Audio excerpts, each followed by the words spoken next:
Damn, this is crazy. I've never sat over here on my own pod. Yo, that's funny. We both have the same side thing, huh? Crazy. Fuck. Thank you Whatever. for being such a gentleman and giving me your seat. Of course, it's all good. Do you like that Very seat? nice. I do. I feel like I'm in control. I feel like you're in charge of this fucking interview Yeah. now. I feel like you got to interview me.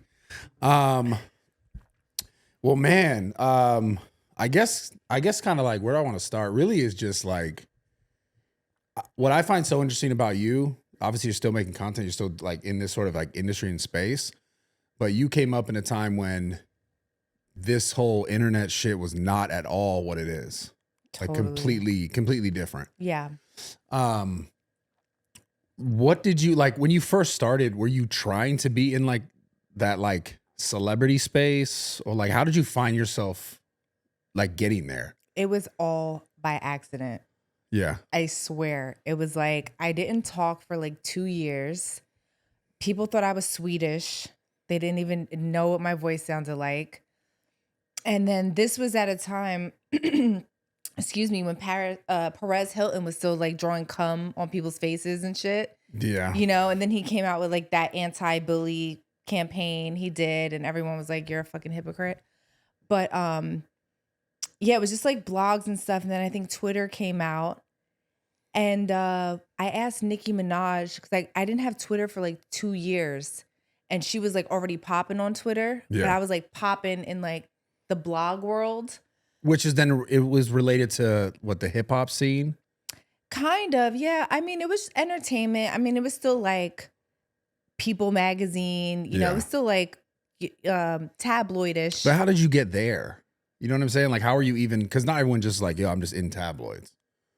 Well, I started dating Kanye West. Yeah. And I was just a regular girl. And then it just kind of blew up from there. But I used to be like, bro, I'm not famous. Why are you guys following me? Yeah. You're following me because I'm his girlfriend, but this is weird. Yeah. And mind you, people they would think that I wanted that or I love that. I fucking hated it. I was just like, this is so weird. But I was the first girlfriend turned famous.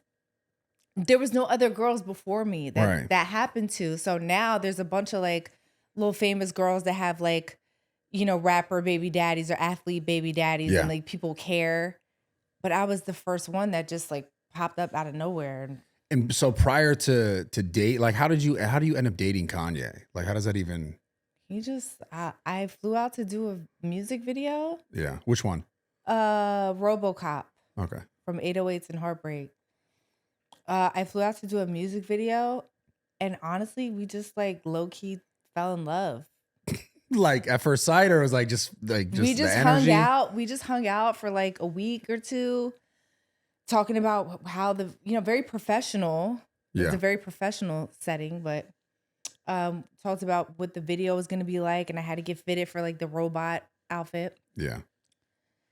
And we just kind of I don't know, just didn't want to leave each other. Do you think it was because you did?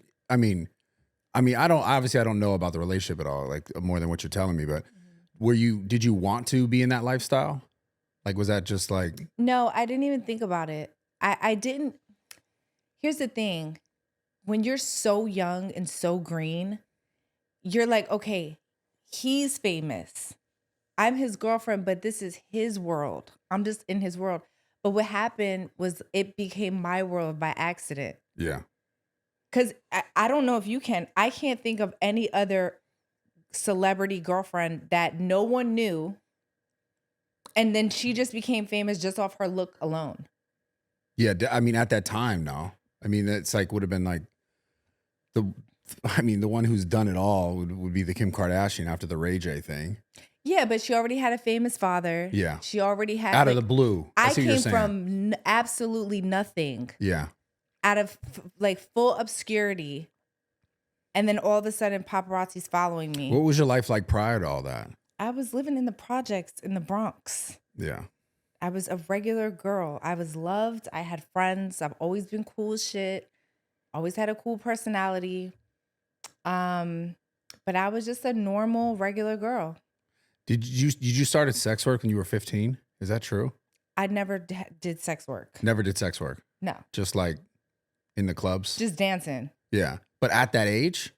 That was the first time I did it. Yeah, I was homeless with my mom. And you were just like, gotta get money. Well, I tried to sell crack. That didn't work that well. Wow, yeah, that seems... Yeah, I did that for like 2 hours. You know, the crack for 2 hours. Yeah, I sold crack for like 2 hours, and that didn't work. That just wasn't your vibe. Or I was too scared. Yeah, that makes sense. So then I'm like, oh, let me maybe go show my tits and make some money. But I was very young. I was scared of that too, because at that time, I mean, I'd never even thought about. I'm like, how does anything. that work though? They weren't like, did you show them like a fake ID? Yeah, of course. Okay. Yeah. But you know, I mean, in all seriousness, when you are in survival mode, when you come from poverty in that way, you don't think of it as, I want to go show my body to men. You're like, I want to eat something tonight. I want to get my mom an apartment, you know? So when I became famous and people asked me about my story and I told them that I was a dancer, it backfired on me, because then they're like, she's a whore. Why would he want to be with her? And I'm like, you guys don't even know my story. Like, those weren't my dreams and aspirations as a child. Yeah. I wanted to be an epidemiologist, and Whoa, I wanted to like. That's I didn't see that coming. It's because people don't know me, Brad. Yeah. They don't know me. They assume things about me. What made you interested in being an epidemiologist? I was obsessed with HIV and AIDS. When you were a child? Yes. In the 90s, I was obsessed. I wanted to be like Dr. Fauci. My favorite movie was Outbreak. Not now, though. Not that kind. Not now, but that motherfucker sucks. Back in the day, yeah. Yeah, I see. Like, my favorite movie was Outbreak. Outbreak was a good fucking movie. Fucking amazing movie. Can you imagine, dude? I'm like a fucking young girl and I'm watching Outbreak all day. I'm obsessed. It's just weird. It's like most girls don't think, I guess they're not thinking like that. This is why I have all male friends. I talk about religion, infectious diseases, and politics.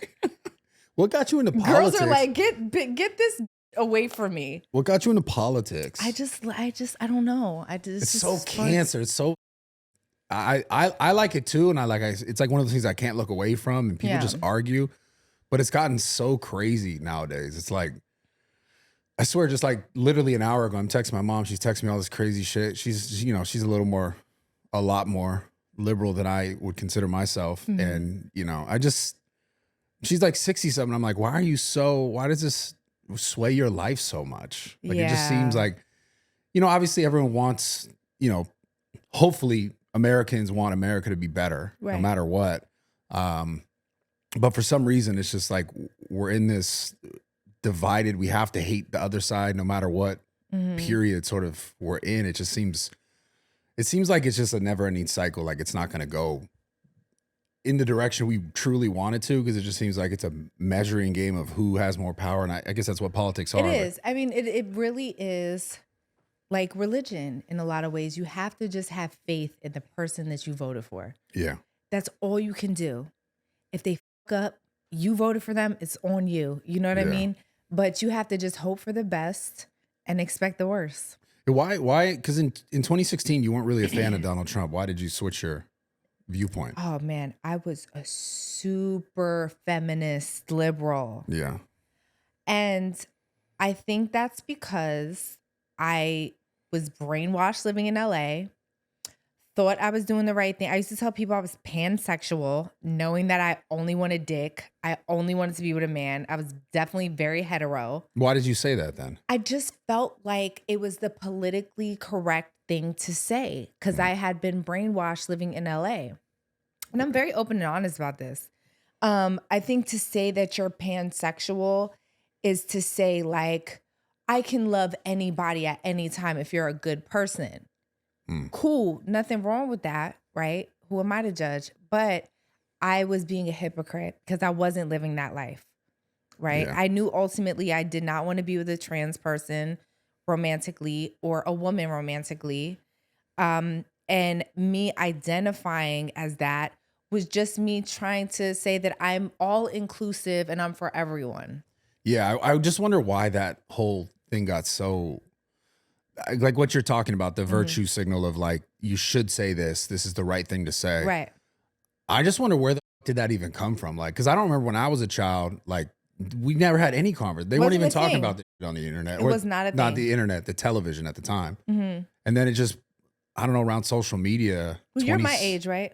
I'm 35. Okay. Yeah, so I'm pretty sure I'm close, but it's like there was just a weird there was a weird shift, and I don't know exactly what time it was where everything became like, oh, you can't say this, you can't say that, you should say this. Mm-hmm. And then even Hollywood and everyone adopted that sort of mentality about like, oh, I have to say the right things. Like I'll never forget, like, I know some people in the industry, like A-list celebrities who are like on the low being like, oh, I don't really with this president, I don't really with this like direction, but like I have to say congrats and I'm happy. Otherwise, like my fan base will like attack me for not agreeing with it. But that's like the weirdest shit. Like it's the weirdest shit. Well, because of cancel culture, right? Yeah. But I just did another interview with a friend, and I was telling him, like, the best thing you can do is get canceled. It is the best thing, because once you get canceled and you stand 10 toes down on whatever the fuck you got canceled for, you are now truly free. Yeah. I just don't. That's real freedom. It's such a weird thing. Like there's just obviously even today there's certain topics like we discuss. I know that like I'll even avoid certain topics where I'm like, I know this is a pain point, and people still just like don't want you to talk about it. It's like what? Let's talk about it. Oh man, let's talk about it. This one. No, this one. I mean, let's shake it up a little bit. Okay, listen, we can go back to that conversation a little bit about Kanye, but like, have you seen recently what he was doing on Twitter? Yes. So like that sort of stuff, the stuff where, oh, if anyone says this, it's like, you should be afraid, you should be scared. Do you want to know how I feel about that? Yeah, of course. Okay. I will say that no one has to agree, right? Yeah. But the one thing that we can agree on is that we have freedom of speech in America. And it is also not illegal to say racist things towards another group of people. As long as you're not actively hurting those people. Or inciting violence, obviously. Or inciting violence and stuff like that. You could pretty much say whatever you want. Now, I think the conversation gets murky when it comes to him because he's so influential. Yeah. That people think, okay, you're moving the needle a little bit because of your voice and you're making it difficult for people like us. So I see all the different arguments online. Yeah. But he does have freedom of speech ultimately, especially on X. Yeah. I'll never understand why. Like I fully get why people don't want people to say sort of negative things about other people. Cause like, if they're of that class or of that person or of that whatever color, religion, you feel some type of way. But at the end of the day, it should just be like, if someone's saying some crazy wild shit or if it's dumb, that the viewership or the audience or the people listening would be able to make their own assumption to that. But I think that's where it gets murky for people. And I think that's why sometimes people try to protect certain groups of people or they try to protect things because I don't know. I guess the general understanding is that most people, I hate to say this, but are just like followers and like they just won't 100%. figure out, okay, maybe I'll look at this and look at it from, both sides instead of just one side and try to really understand it, or it's crazy. And then, go on to the next thing or focus on the next thing. But I think the thing that we have a real big problem with, especially because of social media, is just like I guess it kind of goes back to like groups of friends where, if you hung out with 5 people all the time, you kind of become like those people. Right. And it's very rare that a person will stand out and like be like, wait, this isn't for me. They kind of just go with the crowd or go with whatever's said. And I think that's why it can create sort of like uncomfortable situations. But I just wish more people were apt to actually think about things instead of just go, I saw it, so it's true, or I think this because that person thinks it. Or the fake outrage. That's what really pisses me off. Yeah. Because it's like, do you guys really care what Kanye's saying on X? Do you really give a f? Are you losing sleep over it? No one really gives a f. Yeah, they just like to talk. They want to be like, oh my God, he said that, I'm outraged. And this is not me standing up for Kanye because I don't agree with the shit that he says, right? Yeah.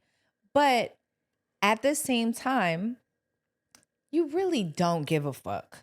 Like, no one really ultimately gives a fuck what he says or It's what weird. anybody says on Twitter. No one, you know how many times that they call me Gold Dust, the fucking wrestler with the bald head and shit?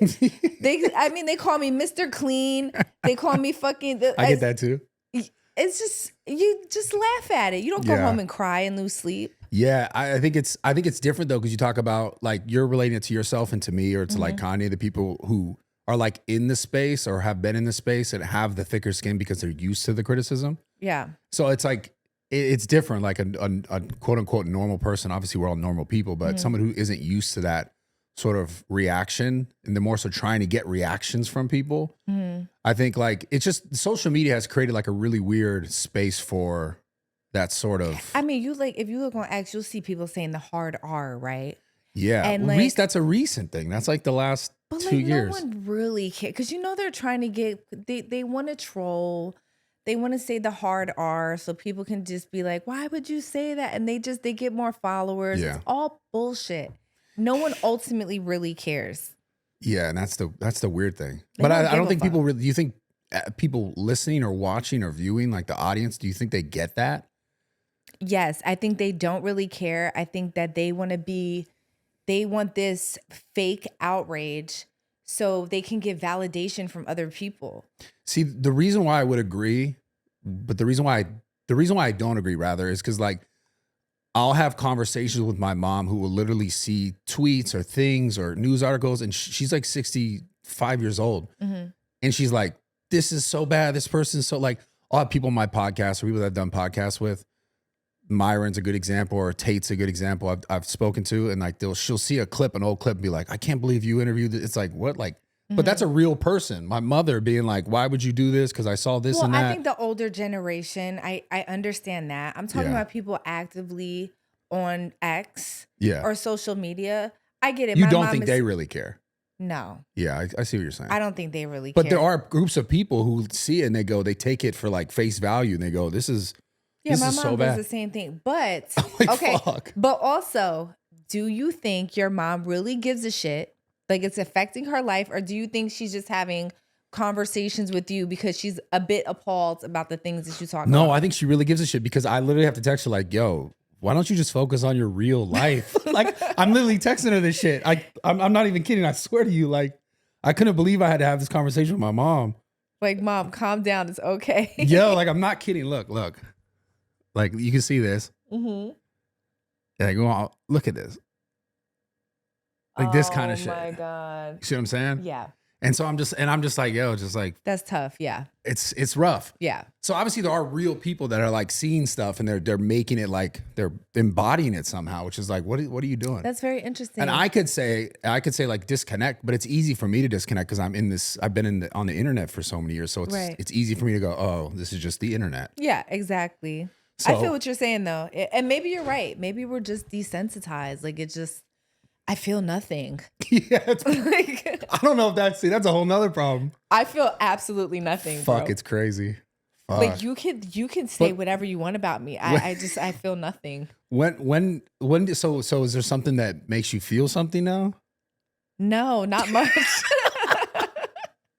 Fuck. Well, so I'm so numb and sad. I'm trying to picture Kanye just tweeting these things. Like, do you think he's like laughing to himself as he's doing this? Yes, 100%. He's like, oh, yo, okay. he thinks it's fucking hilarious. Well, it looked like at one point. Again, I don't know Kanye anymore. Right. I was with him. It was 2 years, I guess, 13 years ago. Yeah. So I mean, people change a lot in that time. But the person that I knew, he's for sure laughing.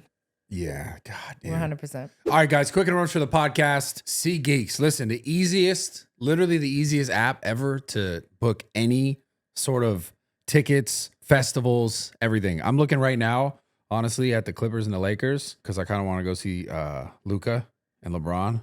Obviously, before LeBron's completely done playing basketball. It'd be nice to see. And the cool thing about SeatGeeks is that basically they're going to show you if the tickets are a good deal or not, right? So like they're not going to kind of screw you on the pricing. The floor seats are $2,800. Holy shit, I don't know about this. This is $8,000. I might do the $2,800 one. But yeah, so whatever you guys are looking for, whether it's like any sort of sporting event, music festivals, concerts, everything's on here. Really, really simple to use. Super seamless. You guys should check it out. So obviously you guys can get it at the App Store right now, but if you want, very easy. Click the link in the video below. It'll take you right there. Find something you want to watch, an event you want to go to. Use code RAWTALK at the checkout. You get 10% off your tickets right now. Let's get back into this podcast. So did he really make that song Runaway about you? I don't know. You gotta ask him. Man, that's such a great song. That's what people say. It's one of the best songs. Yeah, you're welcome. Yeah, that's fucking wow. Such a good song. So wait, but so in the song he talks about sending pictures of his dick to someone. Is this you ever catching him? Is it am I going too far here? No, it's just, Well, did you ever catch him doing that? don't we catch them all? Okay, fair. Such a great song. Wow. Yeah. Wow, yeah. Wow. I wonder if you inspired any other ones. Any other songs? Yeah, sure. I'm sure I did. It's so God, it's such a funny we had a conversation. I think we went to like one of Chet's I think it was like a birthday or something Yeah, like it was that. Chet's birthday party. Mm. I was like weirdly I kind of told you a story how I was like weirdly in that space before I ever should have been in that space. Like the whole like entertainment industry thing. Back around the time, it was Twitter, ironically. I remember I was dating this girl who was like involved with like these like comedians at the time. And I guess the reason I'm saying this is just it's such a yes, I remember. Yeah. It was just such a weird time for me because I was never like a part of any of that kind of stuff. But to see how it's sort of all evolved now to this like, the podcast or the just people saying shit to a different degree on the internet. But what's your take on sort of the evolution of social media, being that you were part of that industry in a way before there was any real like ways to be in there, unless you were like invited on a set or on a, Right. music video.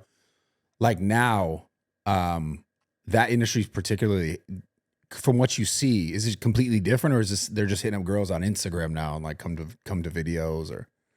Oh God, the video world, I have no idea what that is anymore.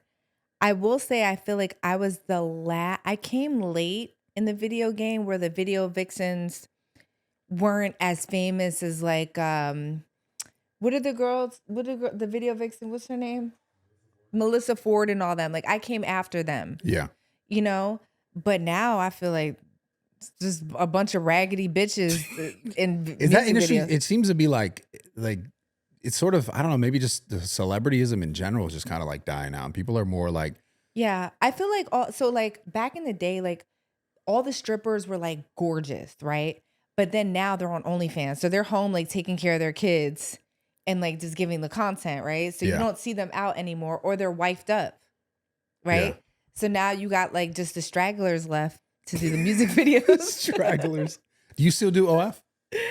I do. You do. I do. Yeah, I just started back maybe like 2 weeks ago.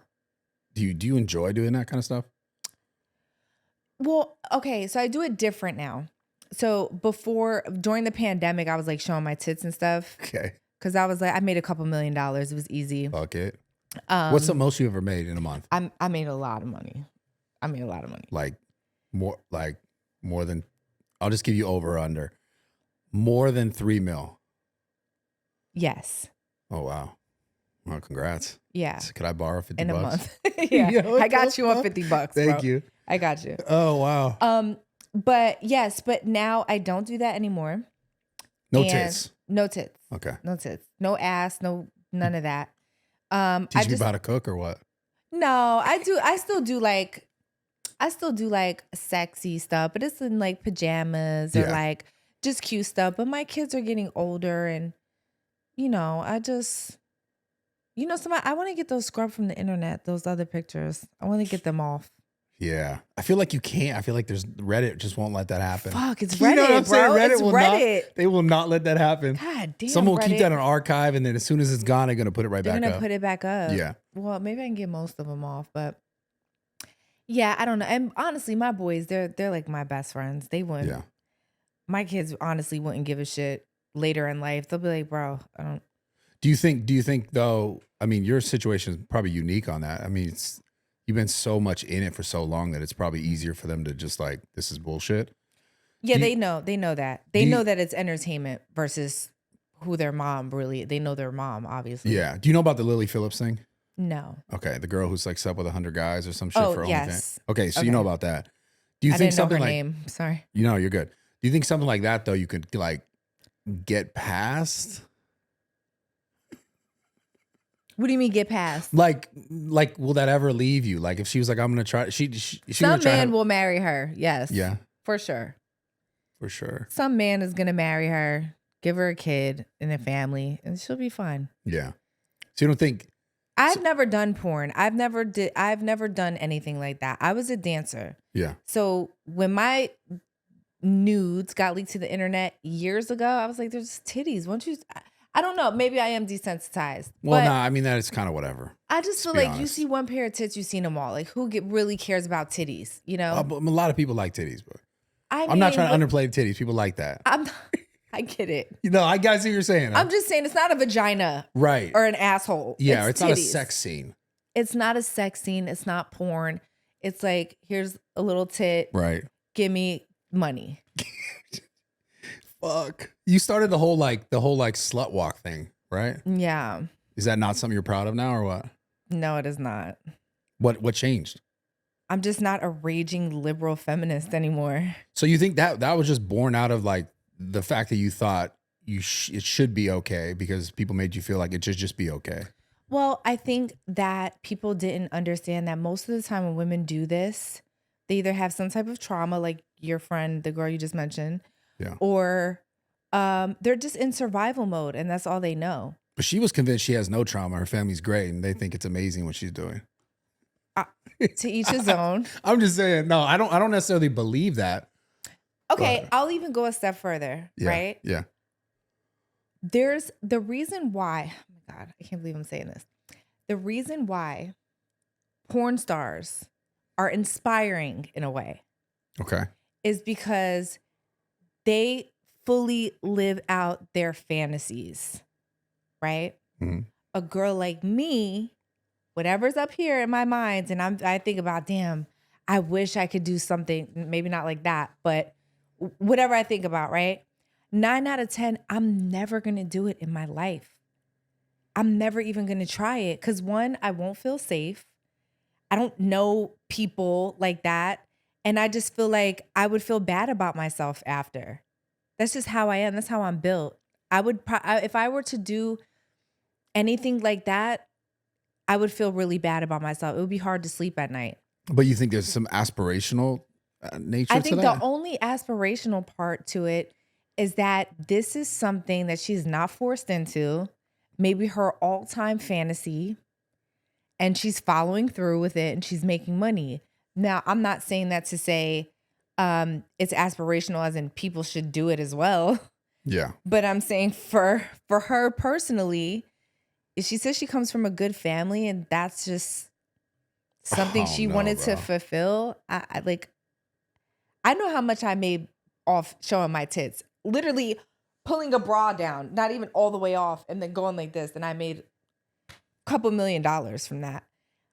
For which I don't know what the fuck I hope she made like $60-70 million. I don't think so, but she probably made some good. She's probably making more money, after, because so many people started talking about it. Or like, what the fuck?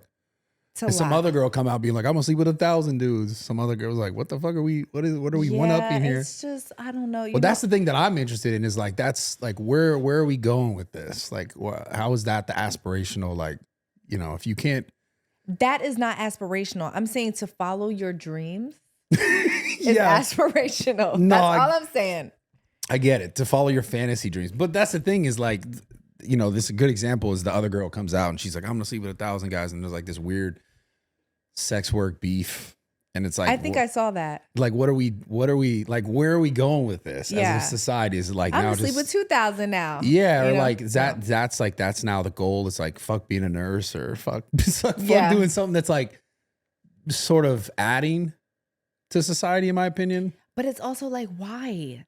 Why add? why be a nurse if you can go on OnlyFans and make $5 million? I know that's the hard part about social media. And no one, again, going back to the fake outrage, people want to be like, well, why aren't girls nurses and shit anymore?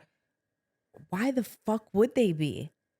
You know what I'm saying? Pay a nurse that much, pay a doctor that much, and then maybe you'll have more people that want to pursue their dreams. But ultimately, especially if you have children and shit, like... Yeah, I think for me, the conversation always comes back to like doing something good, like for other people. But I guess most people don't think, they just think about money. Something good for other people as far as what?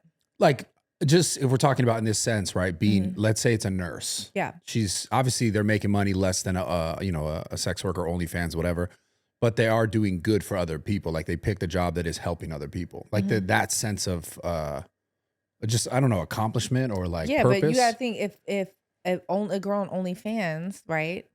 Or a stripper, or she's making $300,000 a month or even a year, right?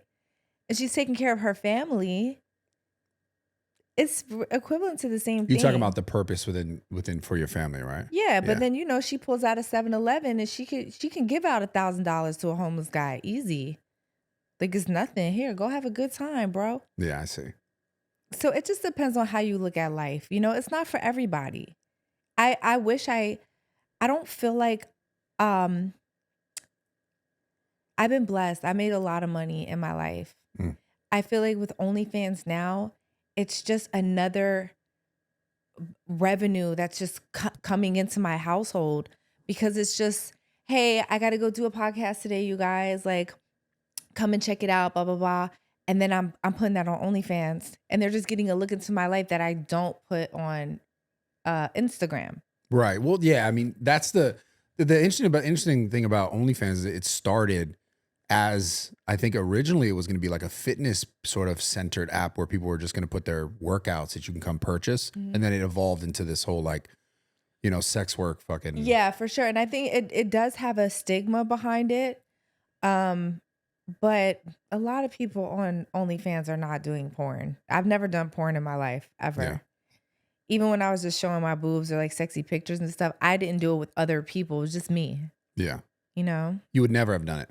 No, it's just not my thing. Even when you were like SlutWalk, Amber Rose? No. Well, my SlutWalk was for rape victims, sexual assault victims, and victims of domestic violence. Well, how does that tie to the SlutWalk? Well, so a woman was raped on a college campus, and the police officer said if you weren't dressed like a slut, you probably wouldn't have gotten raped. And that's how it all started, where we're like, yo, we could wear whatever we want. Well, I can dress however I want. That's not an invitation for you to come and rape me. So the message behind it was very positive. What it turned into was like, hey, Amber, I was fucking with this dude and I gave him I showed him a pregnancy test, but I'm really not pregnant. And he gave me money for an abortion. And I start hearing those stories. Yo, what the fuck? And I'm like, you bitches are fucking nuts. Yeah. And then I start being like, this whole time I'm thinking men ain't shit. You bitches ain't. So Myron, I know Myron, he don't like me. He don't like Andrew Tate, because I tried to follow him. He won't let me follow him. He don't like you either? I don't think they like me. Because, I was a raging feminist before, and I get it. But I actually agree with so much stuff that they say now, because I mean, it's true. And that's not to say, I used to say men ain't shit. Yeah. But really, if you want to talk about for real equality, men and women ain't shit. Both of us ain't shit. Yeah. Well, what was so different that you recognized about women being like more malicious with their intent? Women will trap a man with a baby. They'll extort a man for money. And I'm not like that. I'm not like that at all. But like, I was looking at women how I look at myself, right? Instead of like stepping out and being like, because I told you from the beginning of when we first started talking, I always hang out with guys. So I don't really get to know women in a lot of ways, because I'm always like with the boys, Even when we had dinner that night with Chet. Yeah. I mean, it was a sausage party, was it not? Yeah. It was all men. It was like me and one other girl. Right. Because I'm cool with all the boys. This is how I am. Yeah. I'm just gonna see that meme with the hot dogs. Yeah, You say, exactly. "Fuck." Thrown at my face and shit. Yeah. Yeah. But I'm just that's just how I am. So even growing up, you were more friendly with men. Always, and all the girls wanted to fight me because all their boyfriends. So this is a good question. Do you think men and women could be friends? Truly. I'm friends with a bunch of men. Yes. Me and you are friends. True. I like to feel like we're friends. Yes. You know, I'm friends with Chet. I'm friends with Max. We've never had any sexual nothing. None of us. Yeah. But I'm cool, and I can always just be like, "Yo, what you doing? Yo, where you at? Yo, we're going to Avra tonight. Yo, you want to step out?" So like, maybe this is like another thing where like you maybe a little bit different. Do you think men and women in general, if you kind of look at it, take a step back, do you think it can just be friends? You know you can because you have that ability because where you're at. Women can in general. I think that men in the back of their mind will always fuck their girlfriend. Yeah. But as long as you keep that boundary, it shouldn't be like Chet wants to fuck me so bad. Like he wants to fuck me so. Chet, you want to fuck me so bad. This is so funny because. But that's my friend though. Bro, I love Chet, and it's so funny because what I know about Chet is like that's probably a true statement. It's like. I don't even know if I should be saying that, but fuck it, I don't care. I love Chet. No, that's my dog. That's yeah, my no, dog. he's a but great he dude. would if I was like laid on my back in the bed, he would fuck me for 100%. Yeah. Yeah, he would. Yeah, I think so. Sorry, He Chet. for sure would. I think he would. Yeah. Yeah, 100%. 100%. Fuck. But like you see why there's that conversation around that because it's just like you said, if the guy's given that opportunity, he's probably going to do that, and I think that's why men are like, nah, they can't be friends because I don't think. In most cases, like I could be friends with a girl in like very specific cases, but majority of the times I don't see men trying to just be friends with girls. Yeah, not actively trying, I don't think, but I think it does happen over time. It has happened to me over time, you know? Yeah. Going back to the way you were dressing and sort of your people's reaction to it, do you think that the girls just wear whatever they want in any situation? You know, like people have like going back to like the Tate stuff, people talk about what girls wear and how they present themselves. Do you think like it should just be a whatever I want to wear whenever? Do you still feel that way? So there's two sides to that, right? It's like if a girl has a little dress on and she goes to the club, right? Does that mean that she should be raped? No, well, obviously, I don't think anyone should be raped. I know you're gonna say no to that, but I'm just giving you an example, right? Should she be raped? The answer is no. Fuck no. Right? So that's where the argument comes in. Regardless of what I have on, should I be disrespected? Should I be raped? Should I be sexually assaulted? Should I be groped? Right? So the guys like the Myrons and the Tates of the world, the Andrew Tates of the world, you know, they'll be like, well, if you want respect, you need to dress like this. You need to. I also understand that side as well. Yeah. You know, it really, for me, I don't get overly outraged on stupid shit. Semantics that just don't even fucking matter, right? Yeah. At the end of the day, if I'm out and it's late at night and I do see a girl that's, you know, dressed in a very small outfit, I would be more concerned for her. But in the same token, you know, again, it's not an invitation to go sexually assault her because of what she has on. Maybe just give her a little bit more attention because she's giving that attention off. But then you got to think like the Muslims in the Middle East, I mean, they don't even show their eyes half the time and they're getting raped left and right. Yeah, I obviously can't speak to that. I don't know enough about that. They're getting raped constantly in the Middle East, those women, you know, and they're fully covered. So look, I think at some point we need to like tell men regardless, even if you feel like this animalistic instinct to go touch a woman because you feel like her ass cheeks are out or whatever, just control yourself, bro. Well, I mean, if I'm talking about this conversation, I don't even understand why it's not that big of a deal. Not obviously rape is a massive deal. But No, I don't like, it's whatever. It's just like, I guess at the end of the day, it's more so like, you know, if I'm Myron or Tate, like if it's my girl and she's doing this and then I feel some sort of way about it, maybe just say it. Right. But to say it out, like, so that everyone has to sort of like fall in line to this sort of thing. It's too complicated of a thing. It is, yeah. Like I understand why people talk about that kind of stuff, just because people like to know the responses or the reactions of what people think. But at the end of the day, all that shit just kind of becomes like clickbait for the fucking internet. Right. I mean, even 100%. the reason why I asked you the question, because I knew that it'd be like people, oh, what is she gonna say? Yeah. You know, it's weird, but that is a weird thing how like the internet has gotten to that point where everything just seems to be like rage bait. Total rage bait. Yeah. And I'm even curious, like how much of it, I keep talking about this on my podcast, but this whole like dead internet theory about like how basically whoever's controlling or wants to control things is like creating discourse, creating like division through like, you know, paying bot accounts to say certain things, people to say certain shit. Like, cause I'll get on Twitter sometimes, I'm like, is this a real person saying this? Like someone will just say like the craziest shit. But then I also go, maybe it's a real person because like they just want to get views. Right. So it's like we're in this weird space of like everyone trying to, I don't know, one up each other or to get attention. Yeah. That people say fucking anything. Well, I saw this video. It was this guy, he went to a Christian college and he went there as an atheist. And he had a debate. It was him and all the students. And he was debating the students as an atheist and was chewing them the fuck up. Like just, I mean, killing it, right? Yeah. And then at the end, he was like, just kidding. I'm a Christian, just like you guys, right? And everybody was like, dude, what the fuck? Why did you do that? You literally argued that God doesn't exist for like 2 hours at a Christian university. To do what?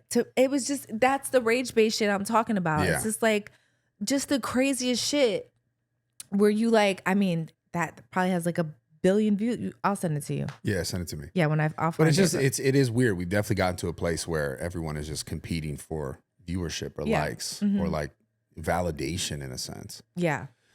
Do you think that ever, I'm actually really curious where this goes with like AI and all this kind of shit. Like how does this shit start to really affect people like on a day to day? I think that AI is just going to get sick. It's going to get worse. Yeah. Because now we can still tell it's AI.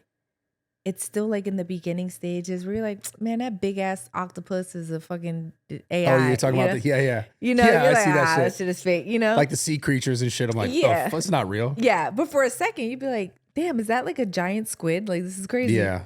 But then you'll see a little glitchiness in it, and then you'll be like, okay, this shit is But AI. it's definitely gonna get to a point where it's just you can't even tell the difference. It's gonna be like us talking like but it's not us. And so that goes back to this idea that I was talking about, the whole dead internet theory, where it's like you can just create sort of whatever discourse you want to create. And if it gets to that level, then it's like if you have all the money, you can buy the accounts, promote the accounts, likes, views, and make it look like something that's not actually there. People arguing about things that aren't actually real. Yep. And that's fucking scary. That's scary as shit. It's really weird. Because I know motherfuckers hate me. They'll do it to me. It's so quick. They can't wait to do it to me. What do you think? What do you think people hate most about you? I don't know. I'm a sweetheart. I'm a Because you sweetheart, have a tattoo right? on your head? That's what they hate? I don't know. That's my kids. Yeah, I know. It's crazy. I look fucking cool. Like, Well, you got that how old were you when you got that tattoo? a couple years ago. You were just like, fuck it. Yeah, who gives a shit? I'm gonna die and no one's gonna give a fuck. Who Yeah, cares? that is the weird thing about life. Who gives a fuck? In 100 years, no one's gonna give a fuck about us. Our great grandkids they're not gonna sit at home and cry that we're dead. Just have fun. Do you think there's a line though? Like have fun, because like if you could take that viewpoint, like take it really far, and then it means like who cares about anything, about anyone, about anything. No, I'm saying if you want to get a tattoo on your face, get a tattoo. Oh on yeah, your face. no, yeah. I'm not saying to go jump off the Wiz Khalifa and fucking hopefully not. hope for the best. Because you're gonna die. You're gonna die. Yeah. You're But I mean, just definitely gonna die. that idea in general, it seems like we're getting pushed closer and closer to like, does this shit matter? So then my question to you is, what do you think really matters? People that love you, that genuinely love you, your children if you have children. And I say people that love you, that's not necessarily your blood family either. Yeah. You know, a lot of us have created family outside of our family. And yeah, I think that's the shit that really matters. But ultimately, I guess what I'm saying is, as far as like, you know, comments on Instagram or like people talking shit on social media or Crazy tweets and shit. Yeah. Yeah, just like I don't like your hat. Your hat is ugly. You know, it's like don't lose sleep. Your hat's not ugly. Thank you. But I'm just saying, like, just little shit. People try to pick people apart. And some people, they really lose their mind over that. None of that shit matters. Yeah. It's just like, how do you get people to recognize that, to actually understand that? You gotta learn how to shake shit off.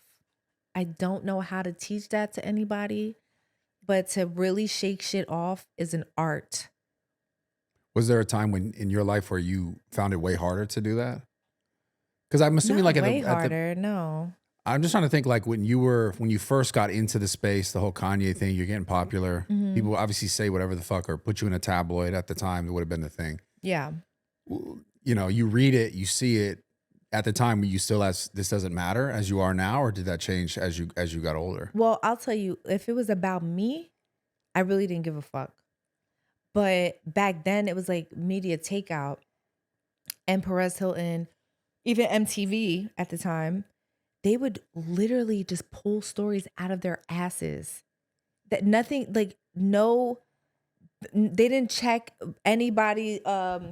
They didn't fact check anything, or they literally just had a slow news day, and they'll just make up anything, and they'll talk about like my family or my mom, or just it's just something crazy. That's when I would get pissed. Yeah, that's when I would when they talk about my children. That's when I'll pull up to their house with a fucking machine gun and go crazy and be in jail. Ugh. How did you meet Wiz? But me all day, I don't care. I get you. How did you meet Wiz? Wiz did an interview on DJ Who Kid in fucking 2010. It's like right before you blew up, right? Or was he blown up then? I think it was before. Yeah, this sounds right before. And he was like, if you could be with one girl in the world, who would it be? And he said Amber Rose. I just love Amber Rose. So I'm like, oh, look at this cute little like young guy, you know, whatever. Because I was like 3-4 years older than him. Yeah. And didn't even think nothing of it. But I had my own sunglass line out at the time. So I forget how we got in touch. Maybe it was like a DM through Twitter or something. And I was like, hey, I appreciate the shout out. I would love to send you a pair of glasses. You know, just being gracious that he said something nice about me. And he was like, well, I'm in Pittsburgh right now, but I'm coming to LA tomorrow. You could just give it to me in person. And I said, oh, okay, I see what you're doing. Okay. So I met up with him and I gave it to him in person, and he just like blew me away. In what sense? Just his personality? Just his personality, his smile, his laugh, just how funny he was, attentive, just sweet, loving, just like. Yeah, he was putting it on. What the fuck? fuck? Oh my God. It was just, you know what? And maybe after 3 months, I was like, I'm going to marry this motherfucker. I'm going to give him babies. He can have whatever he wants. And we did. And we got married and had babies. Why did it end? Did it end all the way? It did. Yeah. It ended because we were too young to navigate fame, money, and family. Yeah. And our family just would not shut the fuck up. About like which? They just wouldn't leave us alone and let us be a beautiful young couple that was in love. They just had to go fuck it up and down the fucking family tree. And it just fucked us up, and we just weren't mature enough to deal with that. But that's why we're best friends now, because we understand now that we're older, that it wasn't us, you know? But I had another baby, and he had another baby. Yeah. Yeah. Damn, does he really smoke that much? Yes. Fuck. You know I don't smoke. Yeah. At all. Zero. I've never smoked a joint with my ex-husband. So you've never smoked at all? No. Have you done any sort of drugs? Never. Nothing. No mushrooms? No mushrooms? Nothing. I've never done nothing in my life. Not even a mushroom? No. Oh, you're missing out. No. Mm-mm. Kind of missing out on that one. Yeah. We can talk about that later another time, but I think you're missing out. I'll see you at Coachella, maybe. Give me a little mushroom. A little microdose. No, they do all the mushrooms at Yeah, a Coachella. little microdose. You won't even feel it. I'll be like, no, that's you might take a lot if you start seeing that. oh, okay. So have you? I guess during your time, like during your come up, what was the craziest person that you were ever like, wow, that like messaged you or DM'd you? Maybe Wiz must have been one of them. What do you mean? Like trying to talk to me? Yes. Oh, I can't tell you that. No? No. Okay. Fair. I will say it is not just rappers and athletes. They're A-list actors, white men. Leo, I already know. Come on, I know Leo was in there. No. No? He wasn't in my DM. Yeah, that guy's a party animal. Yeah, he wasn't in my DM. Yeah. Okay, fair. We don't got to discuss that. But that's actually, I was not talking about him when I said that. You weren't talking about Leo? No. Yeah, no, to be fair, I just said that. Yeah. Because I've just heard crazy things about Leo. I hear he's a good guy too, though. Nothing weird. Yeah, I don't know him like that. But some other A-list actors, maybe. You would not even believe it. You'd be like, damn, he said he was into you, Amber. Crazy shit. Crazy shit. Oh, I gotta want to know. I know. Maybe tell me off. Tell me off. Yeah, I'll tell you later. I swear I'll never share it. Okay. So are you still like into the hip hop scene, into the music scene like you were? When was I ever in hip hop? I mean, you were dating one of the fucking goats. I mean, and then you dated another one. That's just by default though. I know, but so you're never really into the music. No, I was into their music, but I mean, I actually prefer I like rock music. Okay. I like heavy metal. Ask my personal assistant, really? Joseph. He's been with me for 10 years. Joe. Oh my God, really? They're my favorite band. What the fuck? I go see System all over the country. We just became best friends. Really? Look at that. Fuck yeah. Are you going to go see him in New York in August? I don't think I'm going to be in New York in August. I'll be in Miami. The gym's opening, so I'll be over in Miami. Maybe I'll pop up if it's like a Saturday or something. No, you're not in the mosh pit. Yes, I do. No, you're not. He's been with me for 10 years. We go in the mosh pit. We go fucking nuts at System. I can't see you. I named my son Slash. I know. I can't see you in a mosh pit though. We go in the mosh pit. Joe, did we not go? We go in the mosh pit. Oh my God. He said, unfortunately. I drag him and I'm like, you work for me. You're coming in the mosh pit. No, I'm kidding. Yeah. Yeah, I just bring my security's a big guy like you. Yeah. And give you a little space. I bring Joe, and then we really, I mean. That's your favorite band though, for real? Of all time. Damn, some of the best workout music. The best. Like different, man. The best, yes. Yeah, I was gonna ask you about the whole Kendrick Lamar and Drake beef. Like, who do you think won? I don't know if you really paid attention at all. Oh, I think Kendrick Lamar won the beef, but that don't got shit to do with Drake being the fucking voice of our generation. Yeah. It is interesting how like that, I wonder where that came from, because it's always like, not the beef, but the publication of like really pushing of this artist to sort of, it seems like to just like sun the other artist, like to make him look worse. I mean, like rap beef's been out since rap been out, you know? So I think that Drake, I mean, and again, I haven't talked to Drake in a while, but I think Drake just chalks it up like, okay, that was a rap beef, but like, my album's still gonna come out and fucking shit on everybody. Like that's how I feel. You know, it doesn't take away him as an artist at all. No, of course not. Yeah, like you said, I'm trying to think Team of Drake for sure. Yeah, me too. Yeah. Kendrick's a fucking amazing artist. I was interested how like everyone turned on him. That was so interesting to me. How like it seemed like turned on Drake. Yeah, sick. Like everyone turned on him. Disgusting. Like all the people that, you know, he had fucking albums, like hits with everyone. Yeah. And they're all just like, fuck you. That's the thing that I was like, damn, that's. Yeah, they're jealous. Yeah. He's a better businessman. Yeah. You know, and he probably just ended up on top when they didn't. But that's just how business goes. He was on top for a long time. I mean, he's still on top. I'm just saying, even financially. Yeah. You know? 100%. You think it's just out of jealousy to just say, now we all saying fuck him? Because like it came out of nowhere. Well, I mean, the only thing I've heard about Drake is that he's a narcissist, but they all are.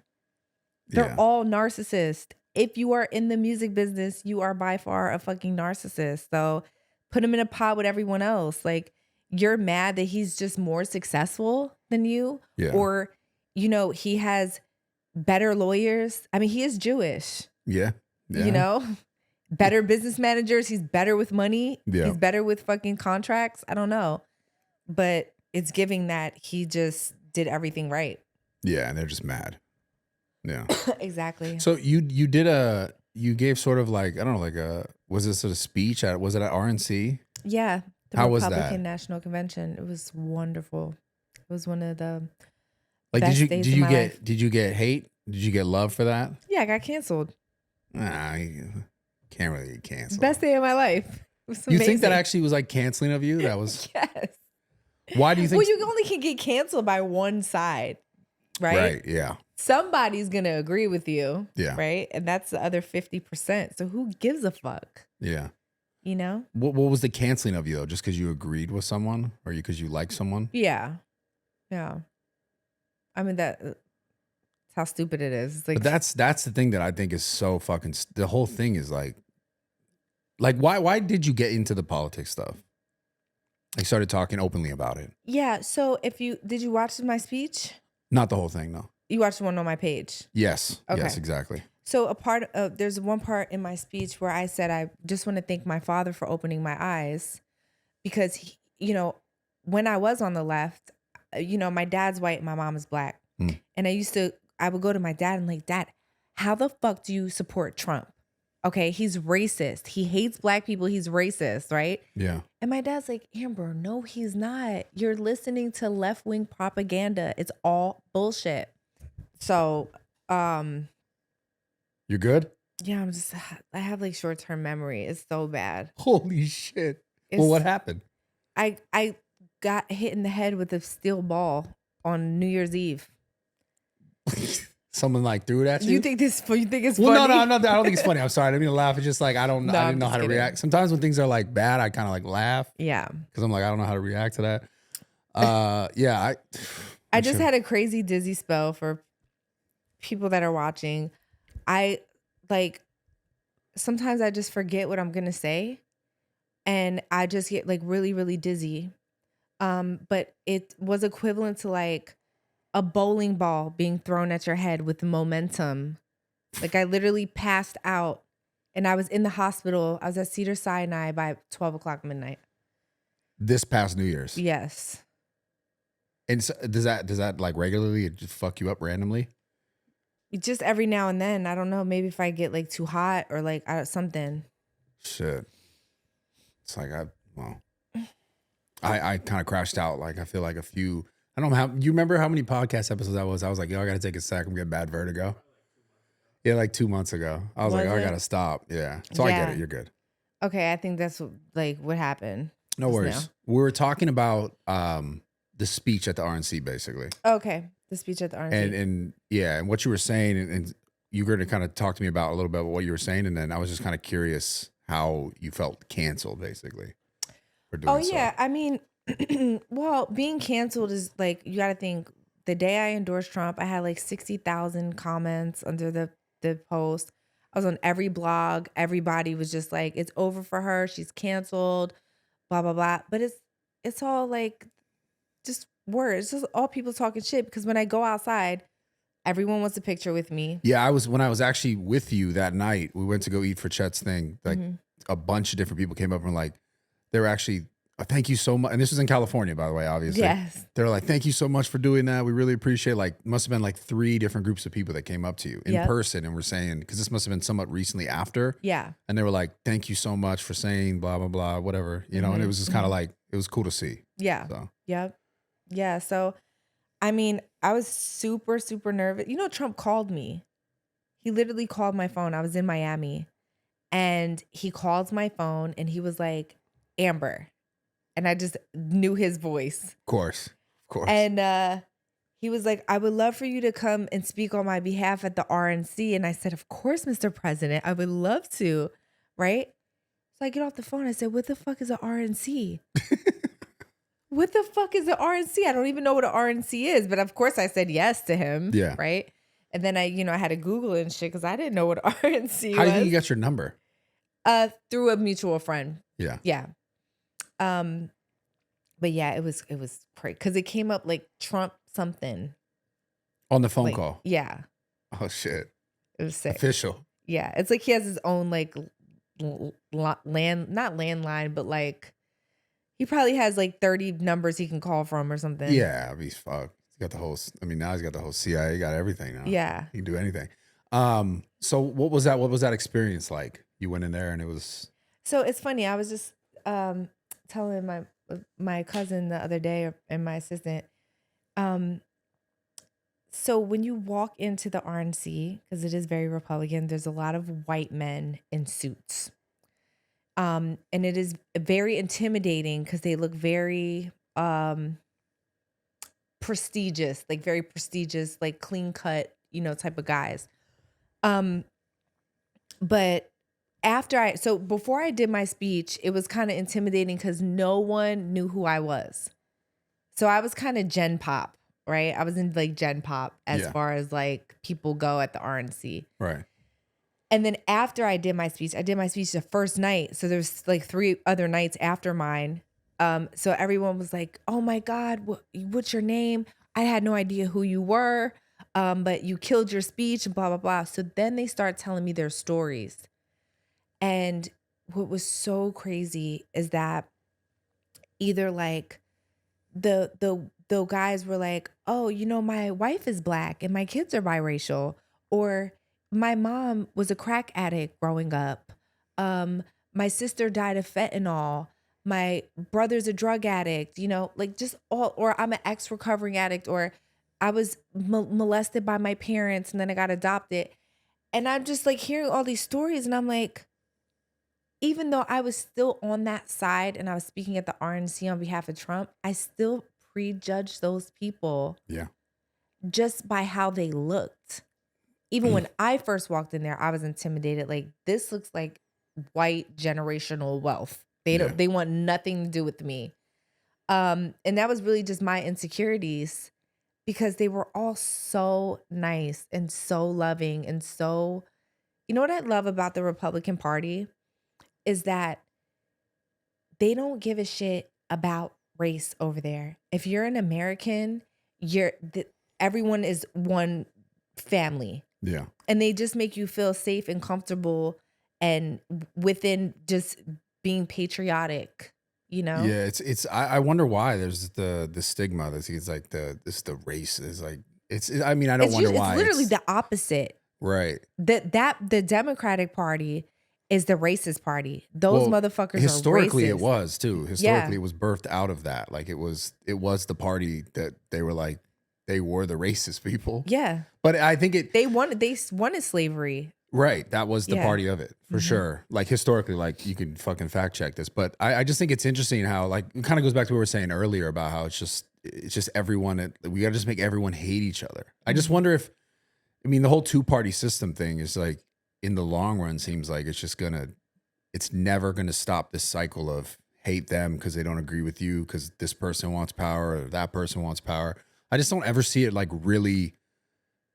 It's weird because like you think of America, when you talk about America, it's like, yeah, it's united, but we seem to be so far from that. Right. I wonder if it ever really does shift and like people, I don't know, can come to some sort of common ground as far as. I think there's going to maybe be like a super far right because there's already a far left. The left is super far left. They're just unreasonable.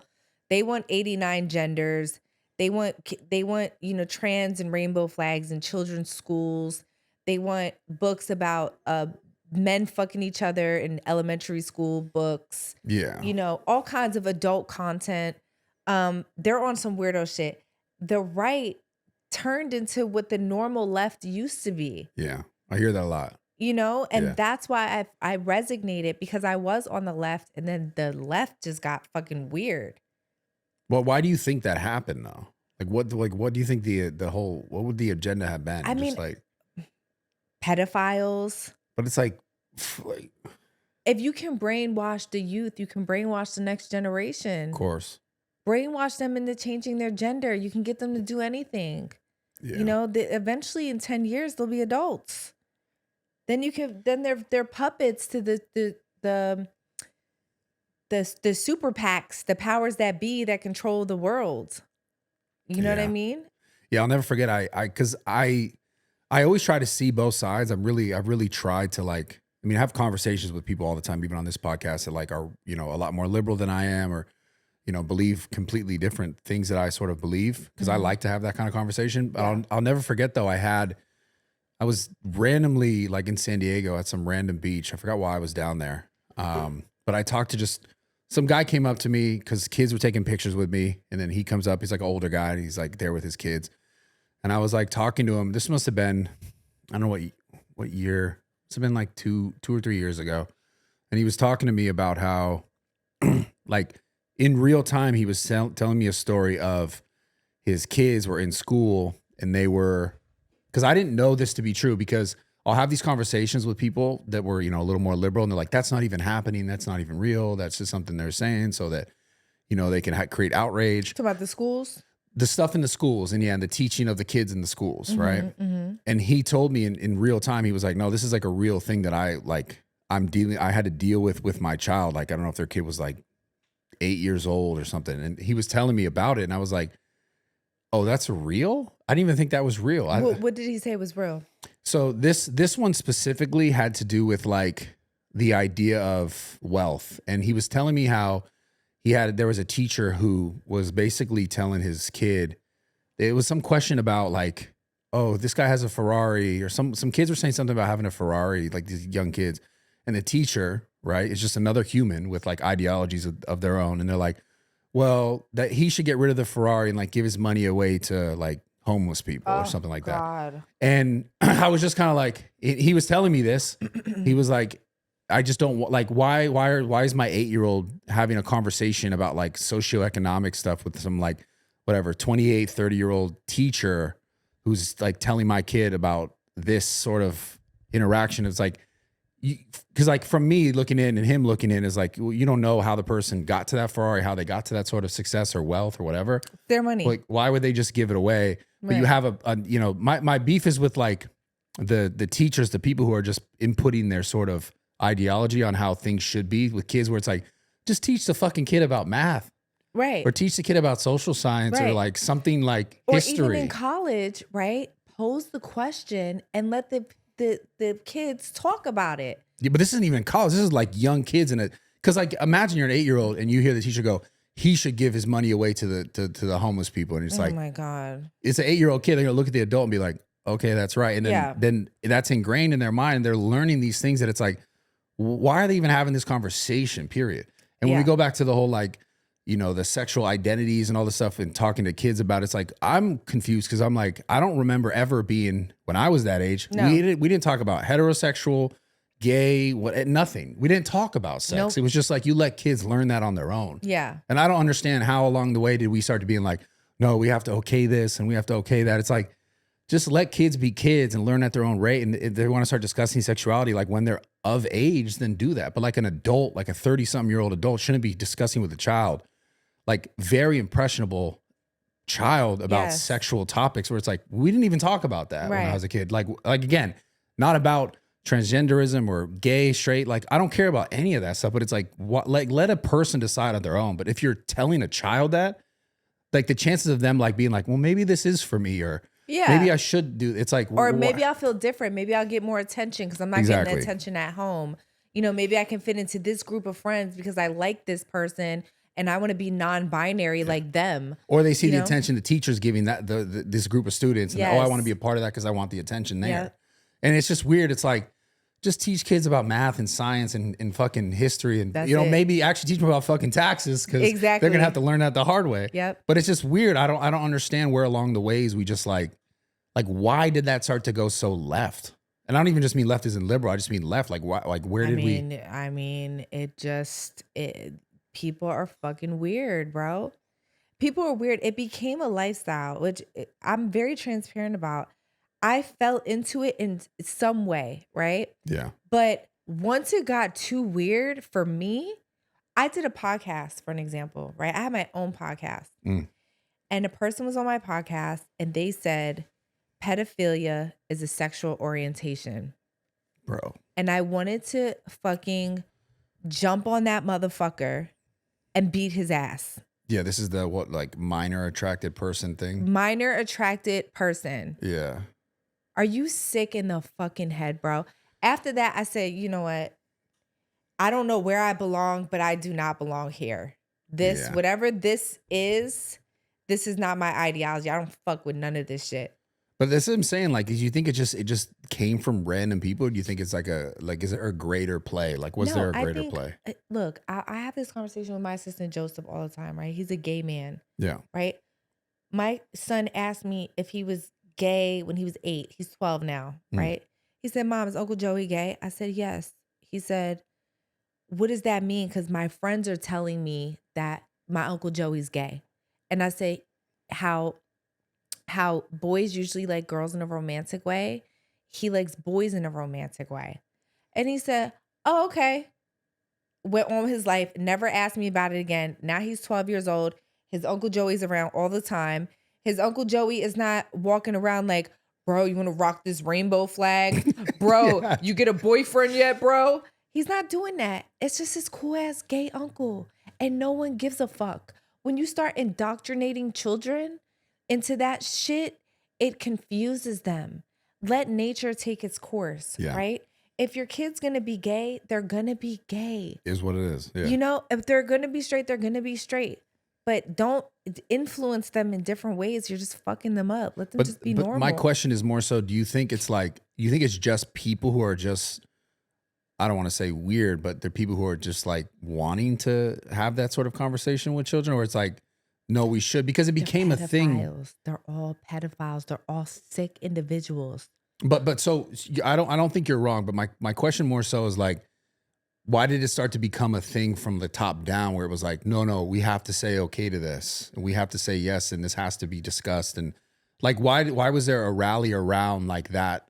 We should talk about this stuff. Like why? Yeah, I think. And then there was like a vindication of government being like, yeah, this should be in schools, and even talking about like transgender athletes fighting. It's like, why are we even getting to that? How are we even getting to that point? When you confuse a nation or confuse a generation, right? You can get them to do whatever the fuck you want.